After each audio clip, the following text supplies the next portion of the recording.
Breaking news. మాజీ MLA Balka Suman పై మంత్రి వివేక్ ఆగ్రహం వ్యక్తం చేశారు. చట్టాన్ని చేతిలోకి తీసుకోవాలని సుమన్ అంటున్నారు. ప్రభుత్వ ఆస్తులు ధ్వంసం చేస్తే సహించమంటున్నారు మంత్రి వివేక్.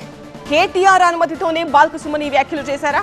సుమన్ వ్యాఖ్యలపై కేటీఆర్ సమాధానం చెప్పాలి అంటున్నారు వివేక్. మన మాజీ ఎమ్మెల్యే బాల్క సుమన్ చెప్పినాడు, అరే ఎక్కడ పోయినా కానీ రైతులు రావటం లేదు, నలుగురు వస్తున్నారు, 70 మంది మా కార్యకర్తలు ఉన్నారు అంటే రైతులకు తెలుసు నిజంగా మీ హయాంలో మీరు ఎట్లా రైతులను దూసుకున్నారు.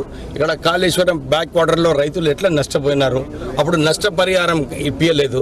టీఆర్ఎస్ నాయకులు కేవలము రాష్ట్రాన్ని దోచుకోనికి ప్రయత్నము, ఇష్టం వచ్చినట్టు. అంబేద్కర్ గారు ఒక కాన్స్టిట్యూషన్ ఇచ్చినారు, కాన్స్టిట్యూషన్లో చట్టం ప్రకారంగా పోవాలి అందరూ కూడా. కానీ చట్టం మా చేతిలో చేసుకుంటాము, సింగరేణి భవన్ని కాలబెడతాము, పట్టాలు రైలు పట్టాలు ఎందుకు? రైతులేమో వస్తలేరు. దీన్ని తిప్పికొట్టడానికి ప్రజలందరూ కూడా మాతో ఉన్నారు. వాళ్ళు ఇదే అంటున్నారు. వాళ్ళు ఏదైనా చెప్పుకొని సార్ ఫ్రస్ట్రేషన్లో ఓడిపోయినందుకు అహంకారం ఇంకా నడుస్తుంది. అందు గురించి వారు చట్టంను కూడా చేతిలో తీసుకొని బర్నింగ్ ఎవరి కోసము అభివృద్ధి కార్యక్రమాల్లో ఏదైనా రైల్వే ట్రాక్ వేయాలంటే వందలాది కోట్ల రూపాయలు అవుతుంది. మీరు బ్లాస్ట్ చేస్తే ఏమవుతుంది? ప్రజలకు నష్టం అవుతుంది.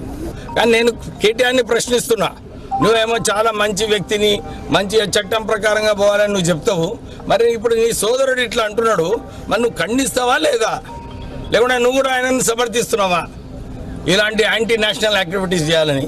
కేటీఆర్ దీన్ని సమాధానం ఇవ్వాలని చెప్పి